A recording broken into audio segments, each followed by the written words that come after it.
Hey, you guys, welcome back to Romance Review TV with Lady T. We're going to recap the Married at First Sight UK episode 20. We got to talk about Kwame being secretive. We also got to talk about this funniness about Jordan and the bubblegum issue. Oh my gosh. And then Whitney and Matt is back in the experiment. So we're going to unpack all of these homestays. But before we do, take a second and make sure you're subscribed to the channel to receive all updates. And please don't forget to like and share. Okay, so the first homestay we're going to talk about is Shanita and Jordan. And look like they're just blending in perfectly. I do like the fact that they're doing the homestays. It kind of gives a break from being cooped up in those apartments and then kind of be separate from the group so you can kind of do some bonding of your own and, be able to do it in a one-on-one setting, kind of giving you an idea of what the real outside world is going to look like. Now, Shanita and Jordan has been the golden couple most of this season. And, it went pretty much the same way on these homestays. What was so funny is Jordan's mom embarrassed him. You know how when mom pull out old pictures of you when you were a kid. Well, one of the, I guess, fun facts about Mr. Jordan is the fact that he got a hold to some bubble gum and wrapped it around his weenie and he got stuck in it. And she embarrassed him not only in front of his wife but in front of the world because there are cameras there. But I thought that was so hilarious. He took it in stride. He didn't get mad or pissed off or anything, but moms tend to do that type of thing when they talk about their kids and their past. But look like the relationship between Shanita and his mom is pretty good, so I don't see any problems so far. Of course, we still have about 9 episodes in this season, so we'll see what happened with these two.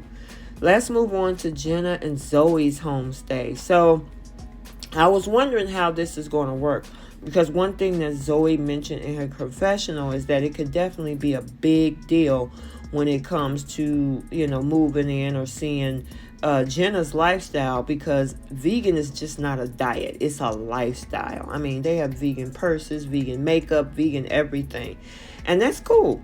And so what was interesting is that in Jenna's refrigerator, she actually had a little piece of meat up in there for her to eat, so she was accommodating for Zoe coming into her space.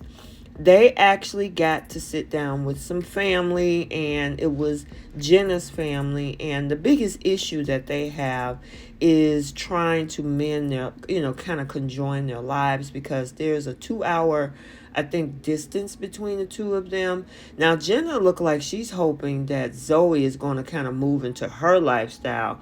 And Zoe is like, well, I have a job and everything. And, whatever her business is or job, she had to look into that, because at the same time, I would hope, want to bring some type of provision to the table as well. So it's going to be interesting to see how these two blend their two lives together with the distance.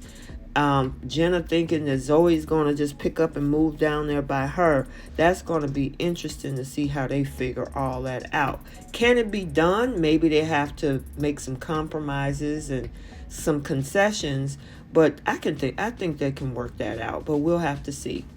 So next up is April and George, and these two have had a roller coaster of a process during this experiment, and they thought it was a great time for homestays, so therefore they can kind of catch a break from the group, because a lot of the group members, and I know Thomas and Adrian really spoke about this, of them being fake, and the fact of this mess going on between April, Thomas, and Shanita. So they kind of needed that break. Look like George's house is full of spiders. I mean, my goodness. And he was playing with him and all this. And I'm like, okay, whatever, George. You got to figure out what to do with the spiders, because I don't think April want to have any parts of that. And yeah, that was funny. But she seems to be all smiles and happy because of the fact that, they got this space away, and it's kind of a reset for them. Now, they had the biggest issues with trust because, I mean, George has so many insecurities about the women in his past and, being, that he can't trust women or whatever the situation is.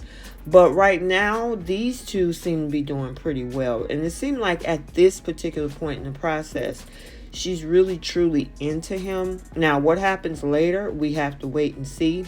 But I love this particular scene when they were off taking their walk, looking over the mountain view. They seem to be really, really happy and having that private time to bond with each other and kind of reconnect and kind of grab a foundation. Now, they met with his side of the family, his mom. His mom is so protective over his feelings. Obviously, she's seen him go through whatever it was with the women in his past, and she reiterated to April over and over again about the fact that she do not want her son to be hurt. She want her, hopefully to be all in with the process. But honestly, I think George needs to take some time and do some, separate, therapy or whatever. And I don't like pushing terms from the psychology world. But my thing is, he do need to kind of sort out those insecurities before being in a relationship. Trying to figure that out with his past, with someone that you're currently dating, is a recipe for disaster. So I honestly think that, he got to figure that out. But his mom got so emotional over this whole thing about his past. So obviously, whatever it is, not only did it really, really, truly impact George, but it was a huge impact on his mom as well. Now, we didn't hear so much from his dad, but we'll have to see how April and George move forward from this. So let's move on to Kaja's and Kwame's homestay. Now, the question is, where is Kwame's home? They're in East Jordan in his hometown, but he doesn't want to take Kaja to his house. Now, obviously, I watch Kaja's IG, and I will be posting that over on TikTok, so go follow me over there. But she had a little bit of something to say about this. However, in this particular episode, she was like, why can't I come to your home? And usually at some point in even the dating process, as you get further along, you get to kind of see people's home life. And he's saying, from the way it sounds, because of this process, maybe the cameras and production, he don't want all that in his house. Now, I can kind of understand that, because if you are hated, people threaten you at your home. So I don't know if he just don't want people in the world to know where he stays. But at least maybe we got it cut out from the cameras. He said, well, look, away from these cameras, I would love to show you my house and where I live. But right now with these cameras, I don't want to do it. But we don't know. I'm just speculating. So Kaja got to meet Kwame's friends, and this conversation got real interesting because of the fact that Kwame felt that he expressed how he feels to Kaja. Kaja was like, I ain't never heard you tell me how you feel about me. And so it seemed like there's this disconnect, and it gets into a whole back and forth kind of argument in front of his friends. They pretty much backed out of the conversation. Kaja, on the other hand, was like, look, you need to tell me how you feel. So with the secretiveness and him not being transparent about his feelings, we got a problem here, but we have to stay tuned, according to Kaja. Okay, so let's head over to Selby, where we have Sophie and Jonathan's homestay. They're in Jonathan's hometown. Now, the interesting thing about this homestay is that Sophie is more the city gal. She's the lights and the bright lights and the glam of the city, whereas with Jonathan, it's a little bit of a quieter town, something that Sophie's not used to, but it seems like she is learning to appreciate. I left the city. I live near a metropolitan area.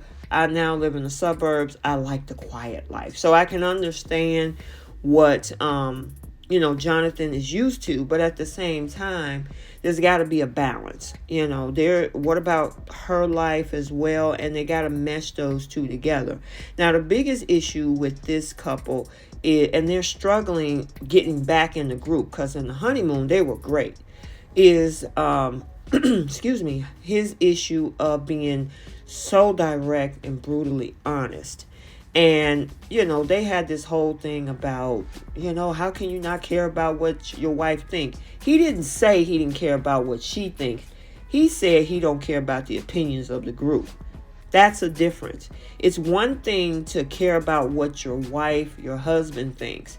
But when you got all these voices chiming in, okay, it's your opinion. Do I have to take it, chew the meat, spit out the bones? That's what I consider it as. Now, they got to meet up with his mom. That went well. Only thing is that the mom kind of agreed with the fact that, yeah, my son is brutally honest. Sometimes he say things that may rub people the wrong way, but he's speaking his opinion. And so it's going to be interesting to see how she is going to be able to deal with that. Now, we really haven't seen a lot of flack back from her. Now, other people have spoke about it, but we really don't get her input. She says some things about, how it makes her feel, which he has to consider that, because you're in a marriage, just like she has to consider what he's feeling as well. You're interdependent. But we'll see how this all going to work out in the end. Now we got Thomas and Adrian. The biggest thing this episode with these two is meeting back up with Kate. Now, Kay, because I think they said her name is either Kate or Casey, so I'll just say Kay. Kay had real issues with Thomas at the wedding reception because they were going back and forth. She thought he was just way too much for Adrian. And all the questions, the 100 questions that she was asking Thomas, and Adrian wasn't saying anything. I mean, girlfriend was grilling Thomas. She kind of felt the same way, so much so that she really didn't even want to come back to this whole experiment. And she even wondered, how did they even get this far? Well, she had a revelation after they sat down and talked, found out that Adrian kind of mellowed Thomas out. So even though he has a very strong personality, they have a balance of a yin and yang between each other, which she was able to see. And she was actually pleasantly surprised and was happy about those two. So I guess she's happy about the relationship now. So these two had an explosive week, especially at the retreat. Matt and his wife, Gemma, decided to leave the process. So did Duca and Whitney. And then, of course, they had a revelation that they have romantic feelings for each other, Whitney and Matt. So they wanted to stay a part of the experiment, which, of course, the experts, Paul, Mel, and Charlene, had to kind of look at the science. They were skeptical to allow the pair back in. Well, Paul admitted at first that he didn't really want to let them back in. However, they decided that due to the science that they were able to see how emotionally happy Whitney was and all of this. And so they checked their compatibility. They said that compatibility actually works and they can see something real here. The science back it up, and they're willing to let the two of them back into an experiment as a new dating couple, not as a married couple. That's what Mel said. So they were actually happy about this. I know the fans are not. I've seen some of the comments where they're like, if they let them back in, I'm done with the show. They didn't do that for Daniel and Carolina in the Australia version. They came popping in and out, but they didn't let them back as a dating couple to be a part of the experiment. So these two seem to be happy. We'll have to continue to wait and see how it all pans out. Okay, so let's get the conversation started down in the comment section.